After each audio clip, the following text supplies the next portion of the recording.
Bette Mitchell, une femme noire d'âge moyen, s'était vue refuser une chambre dans l'hôtel de luxe de son mari milliardaire. Le personnel l'avait humiliée devant tout le monde, mais lorsqu'il était arrivé et avait vu ce qu'ils avaient fait, sa réaction avait laissé tout le personnel de l'hôtel sous le choc. Dans cette journée, les portes tournantes du Mitchell Grand Hotel avaient tourné lorsque Bette Mitchell était entrée dans le hall opulent. Le contraste entre elle et son environnement était immédiatement apparu. À 32 ans, la confiance tranquille de Bette transparaissait dans son regard fixe, bien que l'épuisement lui tiraille les épaules après une journée entière d'enseignement dans son programme d'art communautaire. Son t-shirt gris éclaboussé de peinture, sa veste en jean légère et son jean usé parlaient d'une femme noire qui valorisait le but plutôt que l'apparence. La casquette de camionneur grise et blanche, enfoncée bas sur ses cheveux bouclés, complétait une image en contradiction avec le luxe environnant. Les lustres en cristal projetaient une lumière dorée sur le sol en marbre, tandis que des invités élégamment vêtus se mêlaient près du piano à queue. Leur conversation murmurée était ponctuée par les douces notes d'un morceau classique. Bette avait ajusté son sac à dos, soudainement consciente de la peinture séchée sous ses ongles, alors qu'elle se dirigeait vers la réception où deux employés impeccablement vêtus se tenaient au garde-à-vous. L'appel avec son mari Robert, âgé de seulement 30 ans, quelques minutes plus tôt, avait été bref. Après une longue journée de travail avec des enfants défavorisés, l'idée de conduire 2 heures de plus jusqu'à leur maison de campagne lui avait fait mal aux os. Lorsque Robert lui avait suggéré de rester à son hôtel, cela lui avait semblé être la solution parfaite. « Je leur ferai savoir que vous venez », lui avait-il promis avant de raccrocher, sa voix chaleureuse empreinte de l'affection qui avait soutenu leur mariage improbable de 5 ans. Peu de gens auraient associé le magnate milliardaire de l'hôtellerie à la professeure d'art dévouée, mais leur connexion avait été immédiate lorsque Robert avait fait un don à son programme en difficulté des années auparavant. Dès le début, ils avaient établi des limites claires. Elle maintiendrait son style de vie indépendant et il ne s'attendrait jamais à ce qu'elle devienne une épouse trophée. Son travail avec les enfants comptait trop pour qu'elle l'abandonne pour une vie de luxe. « Bonsoir », avait dit Bette avec un sourire fatigué au réceptionniste masculin, dont le badge indiquait « Bradley ». « Je suis Bette Mitchell, mon mari aurait dû appeler pour me réserver une chambre. » Les yeux de Bradley avaient parcouru son apparence, la casquette de camionneur, les vêtements décontractés, le sac à dos, et son sourire professionnel s'était resserré presque imperceptiblement. « Avez-vous une pièce d'identité, madame ?» Son ton contenait une note de scepticisme qui n'avait pas échappé à Bette. Bien sûr. Elle avait fouillé dans son sac à dos, trouvé son portefeuille et présenté son permis de conduire. Elizabeth Mitchell. Bradley l'avait examiné avec un soin exagéré puis avait jeté un coup d'œil à sa collègue Emma, qui avait haussé légèrement un sourcil. « Et vous dites que Monsieur Mitchell a réservé une chambre pour vous ?» Son ton indiquait clairement qu'il ne la croyait pas. « Oui, il y a quelques minutes à peine. Robert Mitchell est le propriétaire de cet hôtel. » Bette avait gardé sa voix égale, bien que la fatigue ait épuisé sa patience. Les deux réceptionnistes avaient échangé un autre regard, celui-ci plus évident. Emma s'était penchée en avant, sa voix plus basse mais toujours audible pour les clients à proximité. « Madame, c'est un hôtel de luxe 5 étoiles. Peut-être y a-t-il eu une confusion. » Bette avait senti ses joues chauffer. « Il n'y a pas de confusion. Je suis Elizabeth Mitchell, la femme de Robert Mitchell. Il est le propriétaire de cette chaîne d'hôtels. » Le hall était devenu plus silencieux, et plusieurs clients observaient maintenant l'échange avec intérêt. « Bien sûr que vous l'êtes. » La voix de Bradley dégoulinait de condescendance. « Et je suis la reine d'Angleterre. » Emma s'était avancée, son attitude professionnelle masquant à peine son dédain. « Écoutez, nous recevons cela. Parfois, les gens pensent que revendiquer un lien avec la famille Mitchell leur permettra d'obtenir un traitement spécial. »« Je ne prétends rien », avait dit Bette fermement, même si sa voix restait égale. « Je vous répète que je suis Elizabeth Mitchell, mon mari est Robert Mitchell, il est propriétaire de cette chaîne d'hôtels. » Un couple bien habillé à proximité s'était arrêté pour regarder la scène. La femme avait murmuré quelque chose à son mari. Bradley, remarquant leur attention, avait semblé prendre confiance en sa position. « Madame Mitchell », avait-il souligné avec une incrédulité évidente, est une ancienne mannequin qui siège à plusieurs conseils d'administration d'organismes de bienfaisance. Elle a assisté au gala du mai le mois dernier.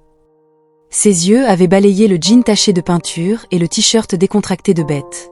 Peut-être aimeriez-vous essayer un autre établissement mieux adapté à votre situation. Bette avait ressenti un éclair d'indignation, non pas pour elle-même, mais pour ce que ces mots représentaient. L'hypothèse que la valeur était liée à l'apparence, qu'une femme mariée à la richesse devait avoir une certaine apparence et se comporter d'une certaine manière. « Mon mari a appelé à l'avance. S'il vous plaît, vérifiez votre système. » Bradley avait soupiré dramatiquement et avait fait semblant de taper sur son ordinateur. Aucune réservation sous Elizabeth ou Beth Mitchell. Aucune note de Monsieur Mitchell non plus. Il avait levé les yeux avec une faible sympathie. Quelle surprise! Beth avait pris une grande inspiration, refusant de se laisser démonter. Lorsqu'elle avait insisté pour parler au directeur général, Bradley avait affirmé qu'il était en déplacement et qu'il était le membre du personnel le plus haut placé en service. Finalement, après de nombreux échanges humiliants, Beth avait décidé d'attendre son mari dans le hall. Cependant, Bradley avait ordonné à la sécurité de l'expulser. L'agent de sécurité, Frank, avait tenté de la convaincre de partir sans faire d'histoire, mais Beth, refusant de céder, avait insisté pour attendre son mari. La tension dans le hall avait été palpable. Certains clients avaient semblé mal à l'aise, d'autres curieux. Quelques-uns avaient même paru amusés par le spectacle. Beth s'était tenue seule, entourée de luxe, mais s'était sentie complètement inutile à cause de son apparence. « Nous ne servons pas les pauvres », avait sifflé Emma.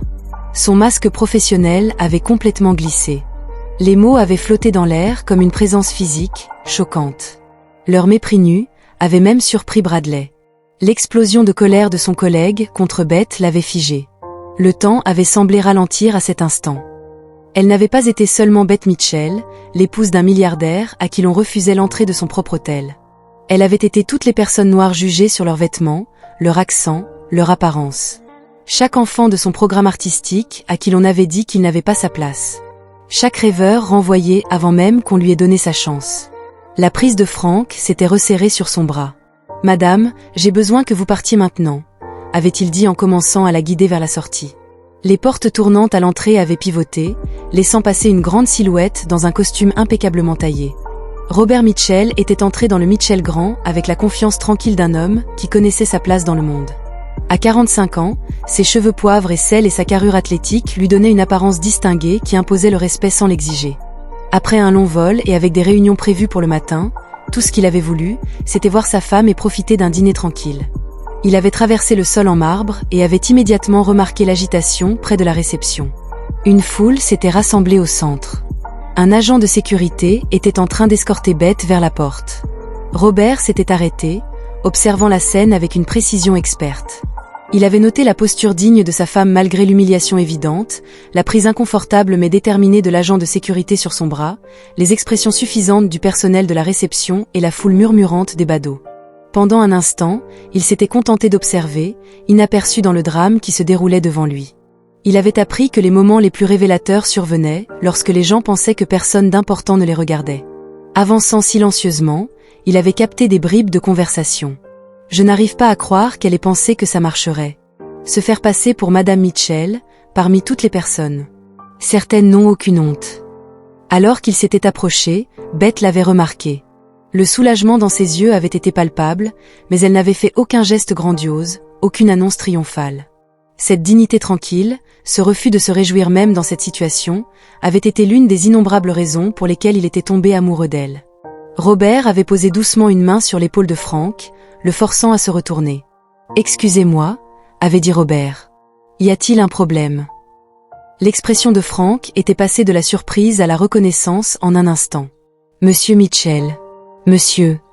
Je vous permets de libérer le bras de ma femme, Frank. » Les mots étaient tombés dans le hall comme des pierres dans une eau calme, provoquant une onde de choc chez tous ceux qui étaient à portée de voix. Frank avait immédiatement lâché le bras de Beth, comme s'il l'avait soudainement brûlé. « Votre femme ?»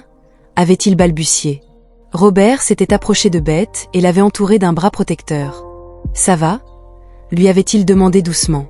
Elle avait hoché la tête, la tension dans son corps se relâchant légèrement en sa présence. Derrière eux, Bradley et Emma étaient devenus complètement pâles, figés derrière le comptoir de la réception. Le hall était plongé dans un silence stupéfait, tous les yeux rivés sur la scène qui se déroulait. « Robert !» Bradley avait enfin trouvé la force de parler, sa voix anormalement aiguë. On n'en avait aucune idée. Robert avait levé la main, le réduisant instantanément au silence. Lorsqu'il avait pris la parole, sa voix avait été mesurée et contrôlée, d'autant plus puissante. J'aimerais comprendre exactement ce qui s'est passé. Il avait parcouru la foule du regard, s'arrêtant sur l'agent de sécurité, puis sur le personnel de la réception. Depuis le début, le professionnalisme de Bradley s'était complètement évaporé. Il y a eu un terrible malentendu, monsieur. Nous n'avons pas reconnu Madame Mitchell. Vous ne l'avez pas reconnue? Avait répété Robert d'un ton neutre, mais avec un regard perçant. Vous avez donc naturellement appelé la sécurité pour la faire sortir des lieux. Emma avait voulu se justifier. Elle ne ressemblait pas à... Puis elle s'était brusquement arrêtée, réalisant trop tard l'implication de ses mots. À quoi exactement? Avait demandé Robert. Son regard s'était fixé sur elle avec une intensité troublante. Emma avait dégluti difficilement, comme quelqu'un qui savait qu'il venait de commettre une erreur irréparable. Robert avait hoché lentement la tête, réfléchissant, avant de poser une question cinglante. Et selon votre avis professionnel, à quoi devrait ressembler Madame Mitchell? Un silence s'était installé. Beth avait serré la main de son mari, une demande silencieuse de retenue. Elle ne voulait pas d'humiliation publique en guise de vengeance, même pour ceux qui avaient cherché à l'humilier. Peut-être, avait continué Robert, s'adressant maintenant à tout le hall, que c'est une occasion pour nous tous de réfléchir à la rapidité avec laquelle nous jugeons les autres en fonction de leur apparence. Il avait scruté la foule. Combien d'entre vous ont pensé que ma femme n'avait pas sa place ici, à cause de la façon dont elle était habillée? Plusieurs invités avaient baissé les yeux, mal à l'aise. Une femme qui était intervenue plus tôt s'était avancée. « Je m'excuse de ne pas avoir parlé plus fort », avait-elle dit directement à Beth. « Je savais que quelque chose n'allait pas dans la façon dont vous étiez traité. » Beth lui avait souri sincèrement. « Merci d'avoir essayé. » Robert s'était alors tourné vers le personnel de la réception. « Bradley et Emma, dans mon bureau maintenant. » Puis il avait jeté un regard à Frank. « Toi aussi. » Alors qu'il se dirigeait vers l'ascenseur, Robert s'était arrêté et s'était tourné une dernière fois vers la foule. Le Mitchell Grand a été fondé sur le principe d'un service exceptionnel pour tous nos clients, pas seulement pour ceux qui correspondent à un certain profil. Je suis profondément déçu que ce principe ait été oublié aujourd'hui. Il avait guidé Beth vers l'ascenseur privé, laissant derrière lui un hall plongé dans la stupeur. Laissez-moi vous parler de ma femme. Emma, ma femme, dirige un programme d'art destiné aux enfants de tous les milieux. Ces enfants voient leur vie transformée parce qu'elles reconnaissent leur potentiel, peu importe d'où ils viennent ou ce qu'ils portent. Il reposa la photo sur son bureau, avec précaution. Ce jour-là, alors qu'elle était vêtue exactement comme elle l'était à présent, Beth avait aidé un garçon, resté muet pendant des mois, à s'exprimer à travers la peinture. C'est sa norme, quelle est la vôtre? Frank, l'agent de sécurité, baissa les yeux sur ses chaussures. Monsieur Mitchell, je suivais juste le protocole. Un protocole qui consistait à expulser physiquement une personne qui ne causait aucune perturbation? Quelqu'un qui ne correspondait tout simplement pas à votre image d'un client légitime? Beth prit la parole pour la première fois. Robert, ils faisaient simplement leur travail, selon leur compréhension de celui-ci. Sa voix était douce mais ferme. C'est là le véritable problème. L'expression de Robert s'adoucit lorsqu'il regarda sa femme. Puis, s'adressant directement aux 3 employés, elle ajouta: « Je ne suis pas en colère contre vous personnellement. Ce qui me trouble, c'est un système qui vous a appris que la valeur d'une personne se détermine par son apparence. Un système qui décide qui mérite la dignité et qui ne la mérite pas, en fonction des vêtements portés ou de la richesse supposée. » Le masque professionnel de Bradley se fissura, laissant entrevoir une véritable honte. « Madame Mitchell, je ne sais pas quoi dire. »« Vous n'avez rien à dire, » répondit Beth. « Écoutez, simplement. » Robert se déplaça derrière son bureau. À cet instant, il n'était plus seulement un PDG, mais un homme déterminé à provoquer un changement. Voici ce qui va se passer. Demain matin, je convoquerai une réunion d'urgence avec tous les directeurs d'hôtel du groupe Mitchell. Nous mettrons en place une refonte complète de notre programme de formation, en mettant un accent particulier sur l'élimination des préjugés et des biais dans le service client. Il tourna son regard vers Emma. Cette phrase, « Nous ne servons pas votre genre ici », ne sera plus jamais prononcée dans aucun de mes hôtels. Suis-je claire? Emma hocha la tête, le visage rouge d'embarras. Frank, poursuivit Robert, le travail de la sécurité est de protéger les clients, non de les intimider. De nouveaux protocoles seront élaborés immédiatement. Frank se redressa. Oui, monsieur. Bradley, en tant que responsable du service, le ton que vous donnez influence tout le monde. Vos actions aujourd'hui ont reflété une culture que je n'ai jamais voulu voir dans mes établissements. Bradley eut l'air malade. Allons-nous être licenciés, monsieur? La question resta en suspens. Les 3 employés se figèrent, attendant leur sort. Beth se leva, rejoignit son mari, et ils échangèrent un regard. Une communication silencieuse, née d'une profonde compréhension et de valeurs partagées. Robert finit par déclarer: « Vous ne serez pas licenciés. Le soulagement fut palpable, mais de courte durée. Vous serez les premiers à suivre le nouveau programme de formation et à le mettre en œuvre dans tous nos établissements. Bradley leva les yeux, surpris. Monsieur, vous licencier serait facile, expliqua Robert. Mais vous aider à transformer notre culture a bien plus de valeur. Vous avez vu de vos propres yeux comment les préjugés peuvent conduire à des erreurs de jugement graves. Cela fait de vous les ambassadeurs idéaux du changement. Beth approuva d'un sourire. Parfois, nos pires erreurs deviennent nos plus grandes contributions, à condition que nous soyons prêts à en tirer des leçons. Emma, restée silencieuse jusque-là, finit par murmurer. Pourquoi nous donneriez-vous une seconde chance, après ce que nous avons fait? Beth répondit avant Robert. Parce que tout le monde mérite une opportunité de grandir et de changer, y compris toi. Robert hocha la tête. Dès demain, Bradley, tu travailleras avec l'équipe RH pour développer une formation complète sur l'élimination des biais. Emma, tu seras temporairement réaffectée au programme de sensibilisation communautaire. Franck, tu examineras et réviserais tous les protocoles de sécurité pour t'assurer qu'ils sont efficaces tout en respectant les clients. Les 3 employés se redressèrent. Cette chance de rédemption leur redonnait une dignité que la honte leur avait ôtée. Vous passerez chacun une journée à faire du bénévolat au programme artistique de ma femme, ajouta Robert. Je veux que vous voyiez de vos propres yeux ce qui se produit lorsque les gens sont valorisés pour ce qu'ils sont et non pour ce qu'ils possèdent. Les yeux de Beth brillèrent d'émotion. Il ne s'agissait ni de punition, ni de vengeance, mais de transformation. Ce sera tout pour le moment, conclut Robert. Retournez à vos fonctions, nous nous retrouverons demain matin. Alors qu'ils quittaient la pièce, chacun murmura des excuses à Beth, qu'elle accueillit d'un simple signe de tête. Son expression n'était ni vindicative, ni indulgente, juste humaine. Quand la porte se referma, Robert laissa tomber son attitude formelle et prit les mains de Beth dans les siennes. « Je suis vraiment désolé que tu aies vécu cela », souffla-t-il. Beth serra ses mains. « Je ne le suis pas. » Robert fronça les sourcils, surpris. « Tu ne le es pas ?» Elle secoua la tête.